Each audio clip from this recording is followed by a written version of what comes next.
उफ उफ, मेरी इतनी सारी स्त्रियों से शादी करने का क्या फ़ायदा जब ईश्वर ने मुझे उनसे एक बेटा भी नहीं दिया।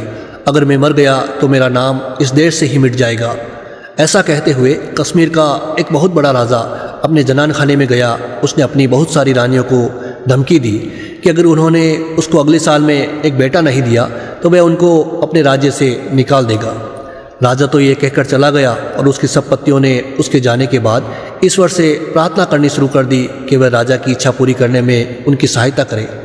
वे उत्सुकता से कई महीनों तक इस उम्मीद में इंतज़ार करती रही कि राजा को अच्छी खबर सुना सके, पर आखिर उनको पता चल गया कि उनका ये इंतज़ार बेकार था। अगर उनको शाही महल में रहना है तो उनको कुछ और तरकीब इस्तेमाल करनी पड़ेगी। सो नियत समय पर राजा को सूचित कर दिया गया कि उनकी एक रानी को बच्चे की आशा हो गई है।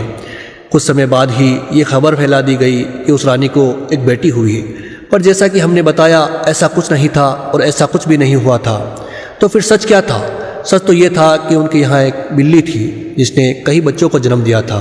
उनमें से एक बच्ची को एक रानी ने अपना लिया। जब ये खबर राजा ने सुनी तो वह बहुत खुश हुआ। उसने अपने बच्चे को अपने पास लाने के लिए कहा। रानियों ने तो ये पहले ही सोच रखा था कि राजा की ये इच्छा तो स्वाभाविक थी, वह ऐसी इच्छा करेगा भी, सो इस बात के लिए वे पहले से ही तैयार थी। उन्होंने दूत से कहा, जाओ और राजा से कहना कि ब्राह्मणों ने कहा है कि इस बच्ची की उसको शादी करने से पहले उसको पिता को नहीं दिखाना है। इस तरह से ये मामला कुछ समय तक टल गया। राजा भी लगातार अपनी रानियों से अपनी बेटी के बारे में पूछताछ करता रहा।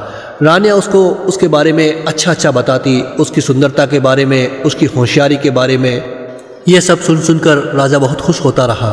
हालांकि राजा एक बेटा चाहता था। वे ये सोचकर संतुष्ट हो गया कि ईश्वर ने उसको पहले ही एक बेटी दी तो कोई बात नहीं, वे उसके लिए एक ऐसा दूल्हा तलाश करेगा जो उसके लायक हो और फिर बाद में उसका राज्य संभाल सके। समय आने पर राजा ने अपनी बेटी के लिए दूल्हे की खोज शुरू कर दी। एक अच्छा, होशियार, सुंदर लड़का ढूंढ लिया गया और शादी की तैयारियां शुरू हुई। अब राजा की रानियां क्या करें? अब तो उनके लिए अपने धोखे को आगे बढ़ाना नामुमकिन हो गया। दूल्हा आएगा तो वह भी अपने होने वाली पत्नी को देखना चाहेगा। इसके अलावा राजा भी अपनी बेटी को देखना चाहेगा।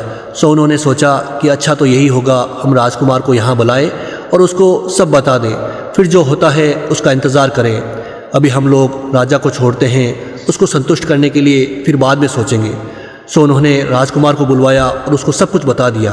उन्होंने उससे ये पहले ही वादा कर लिया कि वे इस बात को अपने तक ही रखेगा, यहाँ तक कि अपने माता पिता को भी नहीं बताएगा। शादी बहुत धूमधाम से मनाई गई, जैसे कि इतने बड़े और अमीर राजा की बेटी की होनी चाहिए।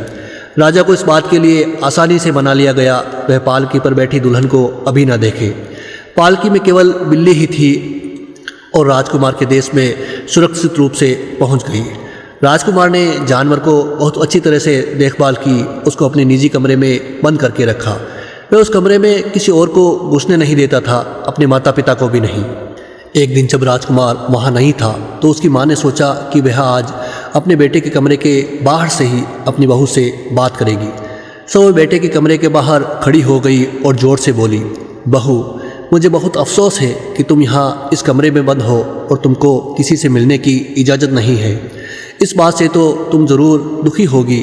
खैर, आज मैं बाहर जा रही हूँ। अगर तुम चाहो तो आज बिना किसी डर के कि कोई तुम्हें देख लेगा बाहर निकल सकती हो। तुम बाहर आओगी ना? बिल्ली सब समझ गई और ये सुनकर बहुत रोई, जैसे कोई इंसान रोता है। ओह, उसके आंसू तो राजकुमार की माँ के दिल में छेद ही कर गए।